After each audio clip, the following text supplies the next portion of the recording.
Okay, so the first thing we're gonna do is basically kind of look at what we have available and just take some, what you wanna find is middle ground plants. Like if they're big and tall and scraggly, they're probably nearing the end of their like less regenerative cycles. So basically, and if it's too young, it might not survive the transplant or the propagation. So you wanna find just kind of nice middle ground plant, like maybe that's a nice one. Okay.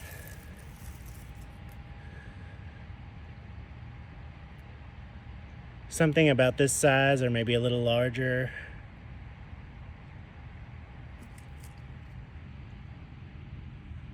Okay, so basically what we did is we're taking what was a bed that was loaded down with mint and over, just taken over by it, to now we have a blank canvas to which we can lay down the foundation to plant anything, and then our new plants as well. We're basically laying the foundation for those. This cardboard, all this stuff, and the mint underneath is going to be snuffed out and break down and become mulch and food for the next layer on top, plants on top of it. So here we have just some coarse compost and kind of organic bits, some wood mulch, just some random organic material that I've filtered through. The only thing I don't like is I have to be careful about this is why microplastics is such a big deal, because those little bits that just won't bake down, I'm gonna have to start skimming for those, because that's basically like pieces of tape or a tag or a barcode that just was made of plastic and attached to a piece of cardboard, so it's got caught in the cycle. But so we'll work on that, but just something to keep an eye on.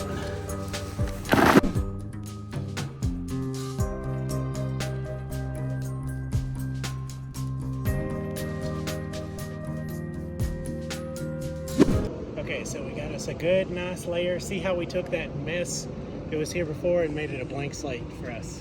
And this is all really good soil that's going to soak up the moisture from the feeder lines, and then we're going to water it on top. The biggest thing with soil that you want to look out for is this is totally dry soil, which means when you water it, you have to water it thoroughly, because it's going to hit this and just run off of it like a sheet and go down. And then like this will be wet looking, and then right underneath it, it'll be bone dry. So you have to let the water soak versus just drowning it, because it'll all just slide off and go down where it's not getting to the plant. And then we have the plant here, which oftentimes, this one's bolting basically because it had a lot of root circling. So basically it sucked up all the nutrition and grew its roots as far as it could grow, and it realized there's not very much water here, there's not really much room, so I'm gonna bolt. So now we're basically gonna set it up for success and undo a little bit of that root wrapping so that the roots know they have somewhere to go now. And voila, our first plant. Okay. And then here we have our feature of this upper elevated thing, which is the Navajo blackberry, and that's going to go in here because it's going to drain more easily, and berries like this, strawberries, blue blackberries, don't like to have wet feet. There's basically like an entire little ecosystem in there. This is a good example of, once you have all the components for plant growth in there, if there's a plant in there, it'll grow. So it's all about finding those, giving them what they need. Okay, I want all of this to go to my strawberry though. I'm not needing this right now, so I'm gonna pull that.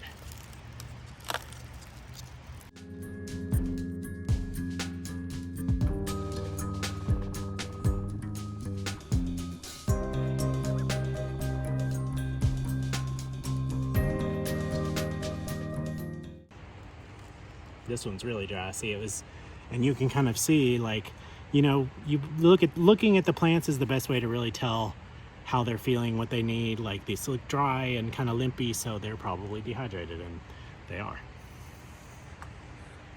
And if you see this and you water your plants and you think it's a watering issue and you water them and they get better, then that was the issue.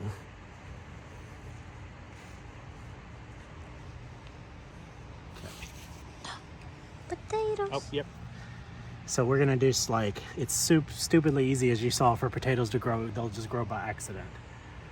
So we want to do, although potatoes are a water loving, a lot of people say just cover them in a ditch. So we're going to do here, just barely kind of down in there. Beans and greens, just gonna kind of throw some vegetation in here, see what comes of it. And I might do, you can actually, in some of my other beds, you can have these stay in here, and it's an ancient practice of slow watering, because this is clay and it's porous, so eventually water will seep out.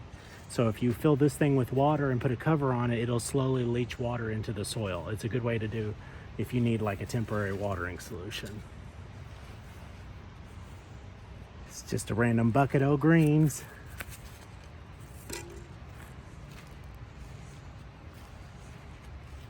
This stuff will grow through anything, so I'm not going to pay that much attention to it.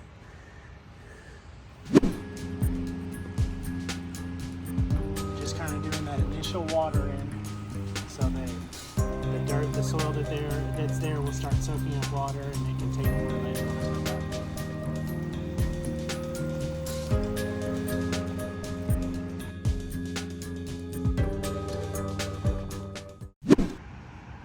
These are basically red wigglers, and they require only 2 inches of soil, and they'll aerate the soil and turn it into amazing fertilizer.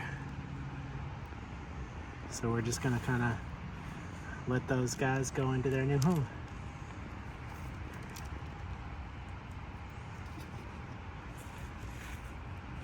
And they'll dig down into the moist soil. This is basically a liquid fertilizer mix that's going to have all of the essential nutrients that the plants can get access to immediately while they're growing out their root systems to their new home.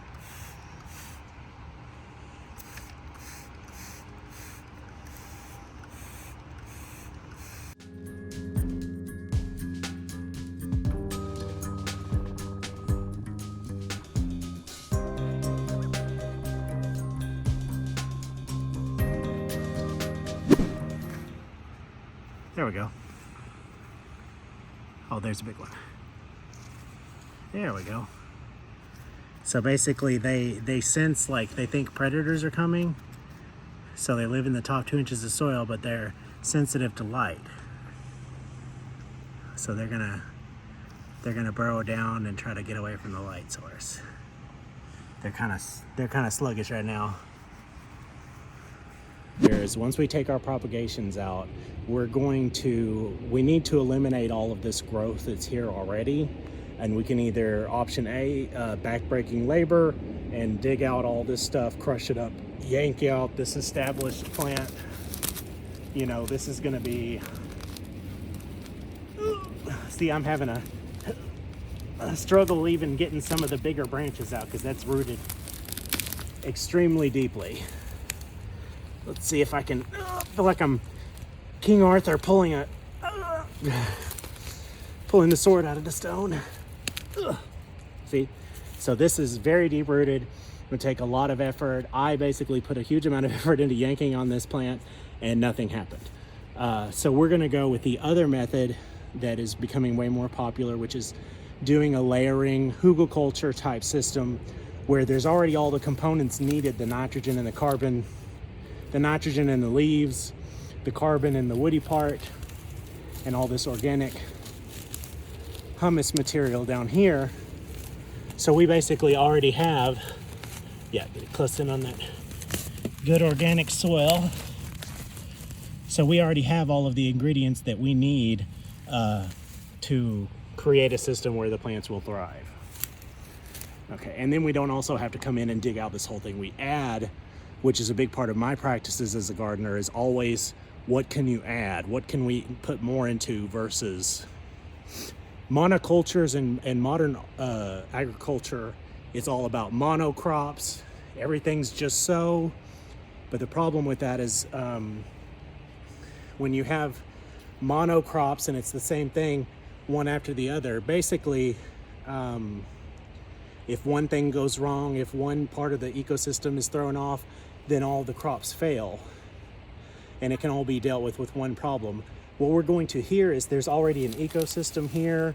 There's already a lot of plant life. Clearly we can see there's a good ground, there's a good foundation for plant growth because the plant is growing here.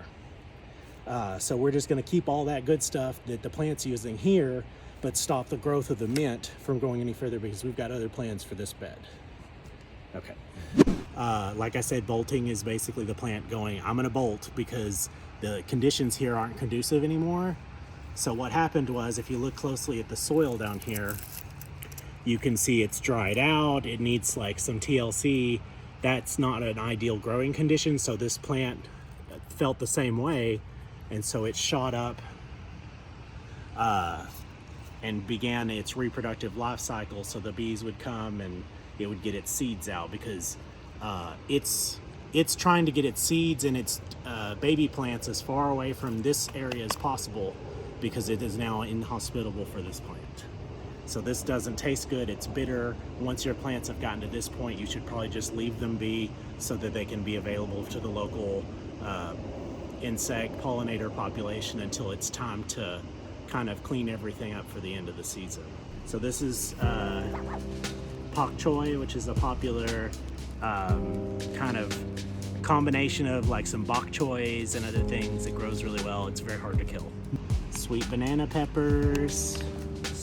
It's a Tabasco variety that'll probably make some really good hot sauces. Here, an interesting tomato variety, the Cherokee Purple.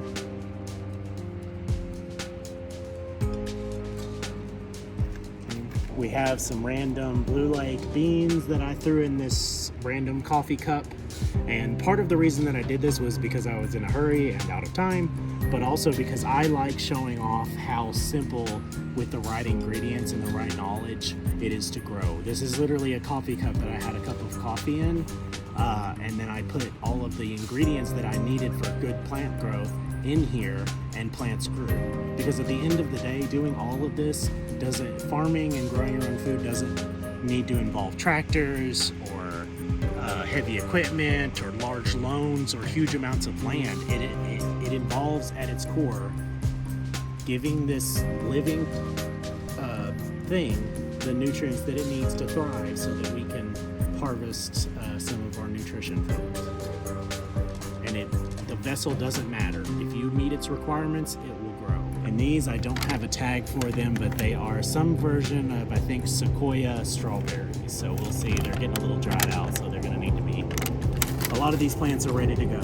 Cleared away a little bit of the big brush over there. Basically, what I'm just trying to do is create a flat, semi-flat area so we can come in and lay the cardboard, and I even got the pizza boxes and things. And basically, we're just going to lay on top of this, which is already a pretty well-developed composted system. There's a little bit of mulch in there, and basically what you're looking for is, so this layer has a lot of like, there's some mulch, a lot of these big sticks. They get bigger because this mint just kind of grew out of control and left a lot of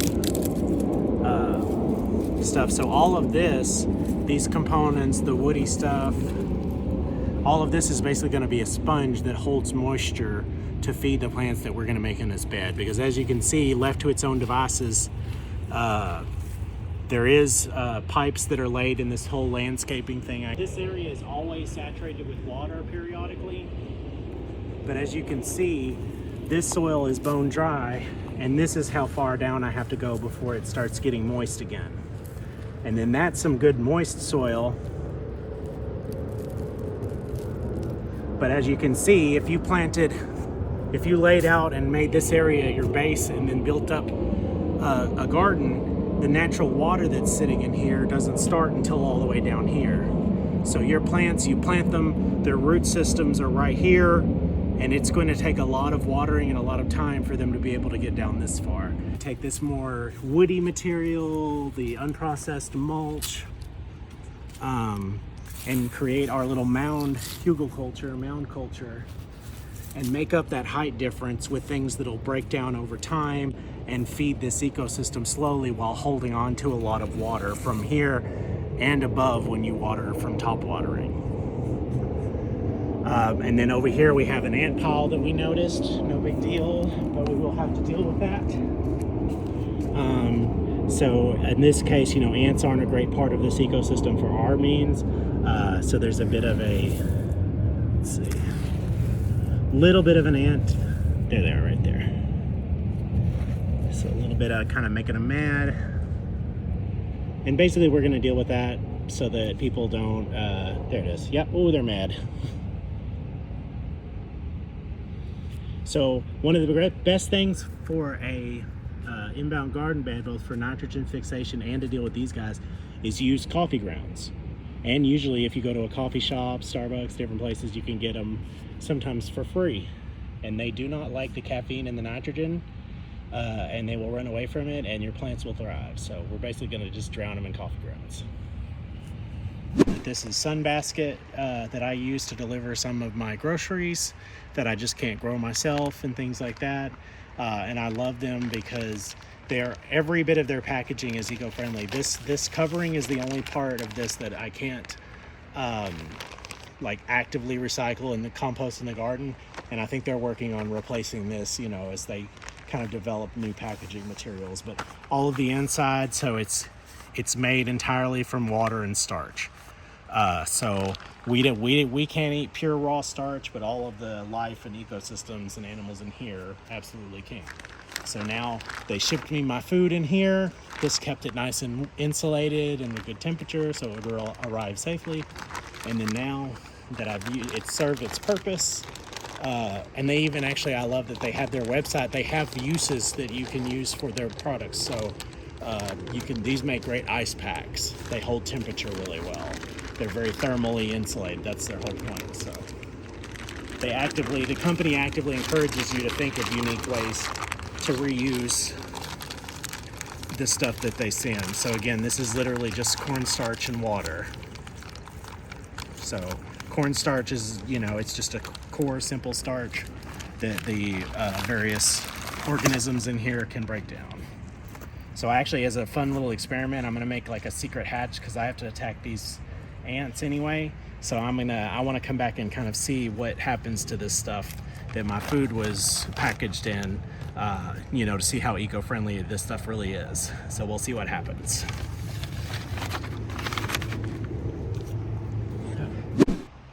Okay, so we saw earlier that there were some ants over in this area. I think most people are kind of in agreement you don't want to be working in the garden with ants all over. So this is one of my favorite anti-pest bug products. It works on all bugs that have like an exoskeleton, like ants, gnats, cabinet bugs, bed bugs, all that stuff.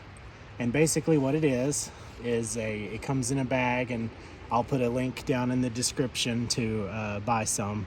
But it's basically a super fine powder that sucks moisture and basically creates like a desert condition that dehydrates the bugs on contact. Now it doesn't work when it's wet, but you can use it in a water solution also and spray it, and then when it dries it will kill the bugs also. It works in a physiological way, so there's no chemicals. It's literally just basically powdered like sand, silicate. So it's basically extremely dehydrating and sharp little, it just turns wherever you sprinkle it into a Sahara desert for the bugs. So there's our, I think over here is our ant situation, this area.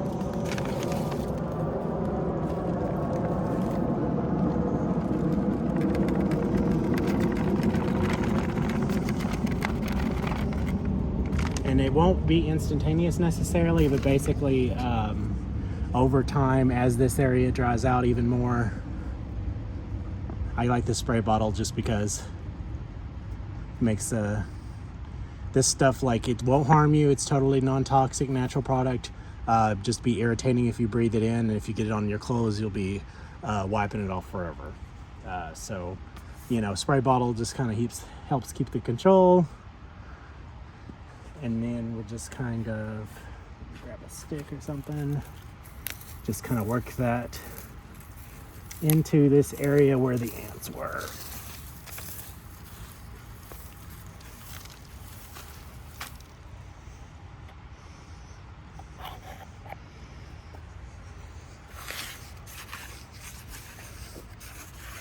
realistically, this area was probably where they were coming in and out. So now this is going to stop the traffic.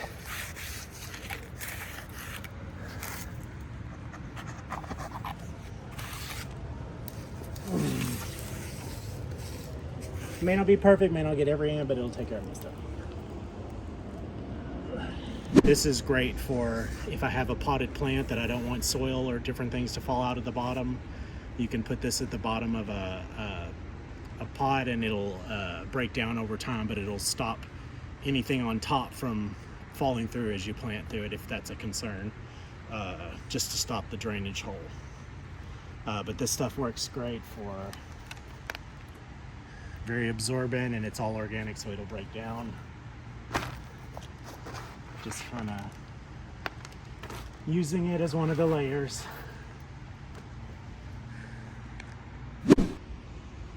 Okay, so looks like under here we have a little snaily boy.